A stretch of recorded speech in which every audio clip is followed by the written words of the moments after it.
Assalomu alaykum. Bugungi videomiz mavzusi gingivit. Gingivit bu milk yallig'lanishi bilan kechadigan, milklarimizni yallig'lanishi, ya'ni yirinlashi bilan kechadigan kasallik hisoblanadi. Asosan buni kelib chiqishiga sabab og'iz bo'shlig'i gigiyenasini yaxshi emasligi, yetarli e'tibor berilmaganligidan kelib chiqadi. Kasallikning asosiy belgilari bular milkdan qon kelishi, ya'ni qanday tishlarimizni yuvganimizda qonashi, milklarda shishib ketishi, milklari qizarishi va eng yomoni og'izdan noxush hid kelishi.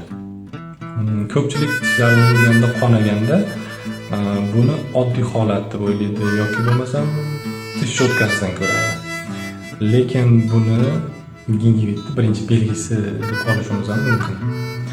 Agar vaqtida davolanmasa, keyinchalik gingivit periodontit kasalligiga o'tadi. Periodontit bu tishlarning qimirlashi, issiq, sovuq, haroratga ta'sirchanligi bilan ajralib turadi va hattoki vaqti kelganda u tishlarni tushib ketishi bilan ham baholanadi. Gingivitni oldini olish uchun tishlarni kuniga 2 marta yuvish kerak, ertalab va kechqurun. Iplardan, floslardan foydalanish kerak tishlarni tozalashda va stomatologlar, ya'ni bizni klubimizga kelib professional chistkadan foydalanish juda muhim hisoblanadi.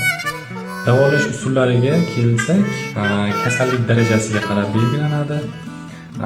Bunga professional tozalashdan boshlanadi, ya'ni chistkalar va antiseptik muolajalar va kerak bo'ladigan bo'lsa, zarurat bo'lsa, plazma terapiya ham foydalaniladi.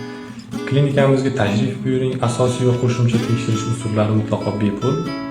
Aynan sizni kutib qolamiz.